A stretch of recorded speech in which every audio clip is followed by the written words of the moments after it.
हजारों लोग मेरे पास आए, 12th की एनसीईआरटी खत्म कर दी मैंने। अच्छा, कितनी बार? 10 बार। ओहो, 10 बार जी। कौन है 18वीं शताब्दी का आउटस्टैंडिंग शासक? आउटस्टैंडिंग शासक। पहले चैप्टर का सवाल का जवाब नहीं दे पाते। पहले चैप्टर, पहले, तब क्यों पढ़ रहे हो? जो कंपटीशन चाहोगे हिंदुस्तान में निकलेगा, लेकिन कमांड कर लो।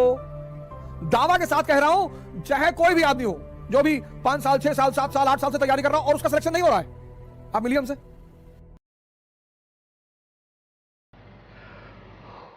मैं बार बार तुमसे, जब भी मैं आता हूं आज शाम के मंच में, मैं आप लोगों से एक ही बात कहता हूं, पढ़ो दिमाग को जिंदा करने के लिए। एक जिंदा दिमाग कुछ भी कर सकता है। वो आईएएस बन सकता है, वो डॉक्टर बन सकता है, इंजीनियर बन सकता है, मेंबर ऑफ पार्लियामेंट बन सकता है, प्रधानमंत्री बन सकता है, और फाइनली वो बुद्ध भी बन सकता है। इसीलिए तो मैं आपसे कहता हूं, ध्यान करो। ध्यान का मतलब ये थोड़ी करो घर से भाग जाओ, हिमालय चले आओ।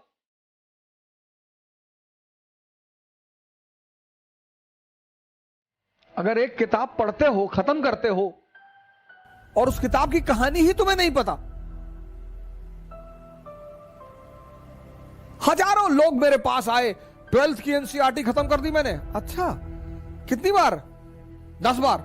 ओहो, 10 बार जी। अच्छा, तो आप एक काम करो, रिवीजन करके 2 दिन बाद आओ। नहीं नहीं नहीं, आप पूछो। नहीं नहीं, रिवीजन कर लो। नहीं, आप पूछो। कौन है 18वीं शताब्दी का आउटस्टैंडिंग शासक? आउटस्टैंडिंग शासक, ये तो नहीं लिखा है उसमें। अच्छा, महादजी सिंधिया की उपलब्धियां बताओ 18th सेंचुरी में। महादजी सिंधिया और सिंधिया और होलकर के बीच निरंतर जो लड़ाई चल रही थी, उसकी वजह बताओ।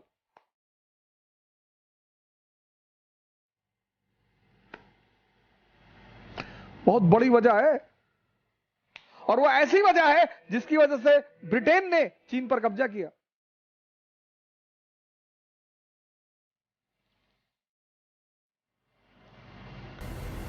पहले चैप्टर का सवाल का जवाब नहीं दे पाते। पहले चैप्टर, पहले,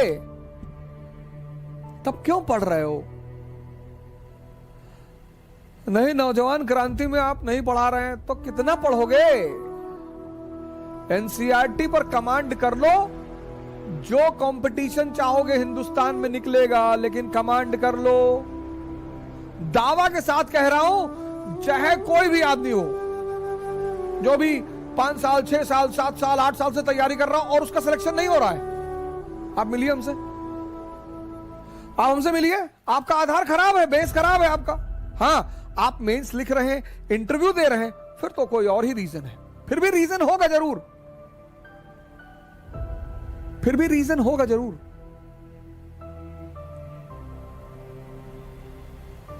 तुम्हें कहानियां ऐसी समझ में आती नहीं, तुम रटते हो तो तुम्हारे मन को मजा नहीं आता, तुम्हारे मन में ये चीजें रिपीट नहीं होती, क्योंकि तुम समझते नहीं हो। बहुत सारे 90% छात्र पढ़ते हैं 10 घंटा, 12 घंटा, लेकिन जब वो पढ़ के उठते हैं तो पीछे कहानी कुछ और ही चलती है। पढ़ना जानते हैं, सेव करना नहीं जानते। जैसे तुम कंप्यूटर में सेव करते हो ना, ऐसे यहां भी सेव होता है। अब इसको जो चीजें पसंद है वो खुद ब खुद सेव कर लेता है। आपको कोई कविता अच्छी लग गई, अपने आप सेव हो जाएगी।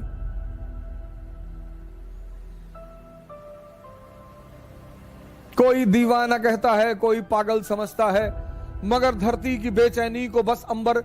जो चीज आपको अच्छी लग जाएगी, जो आपके मन को अच्छी लगे, खुद ब खुद सेव हो जाएगी। आपने कोई गाने याद थोड़ी किए हैं, याद हैं, क्योंकि आपके मन को उसमें रस मिला, उसने सेव कर लिया। लेकिन जब आपने अमेरिकी क्रांति पढ़ी, इसको रस मिला ही नहीं, इसने सेव ही नहीं किया। अब आपके सामने एक बहाना है, रिवीजन। रिवीजन नहीं हुआ है तो गाने का कौन सा रिवीजन करते हो? 10-10 गाना याद है, 20-20 गाना याद है, 50-50 गाना याद है, फिल्मों की स्टोरी याद है, वहां कौन सा रिवीजन? वहां भी तो रिवीजन नहीं करते। तुम सेव करना भूल गए हो, तुम समझना भूल गए हो।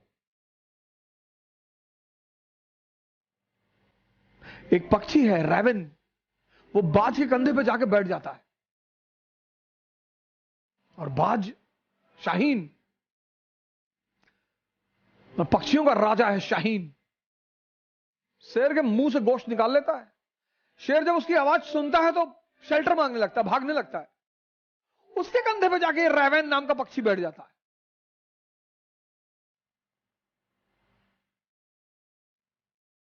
तो पता है बाज क्या करता है? अपनी उड़ान बढ़ाने लगता है, उड़ान। और जैसे जैसे उसकी ऊंचाई बढ़ती रहती है, ऑक्सीजन लेवल कम हो जाता है, रैवन को भागना पड़ता है। अपनी ऊंचाई बढ़ाओ, इतनी बढ़ाओ कि जितने लोग तुम्हें दबाना चाहते हैं उनका दम घुटने लगे, वो खुद ही भाग जाए। क्योंकि जब तक तुम कमजोर रहोगे तुम्हारा शोषण होगा। तुम किसी भी जाति के हो, किसी भी धर्म के हो, क्या फर्क पड़ता है? जब तक तुम कमजोर हो, जब तक तुम डिपेंडेंट हो, तुम्हारा शोषण होगा। नियम है, नियम है, नियम।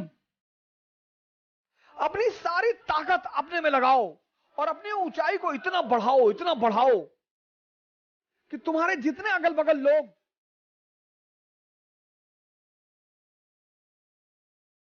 भगवान के आशीर्वाद स्वरूप तुम्हारे पीछे पड़े हैं, उनका दम घुटने लगे।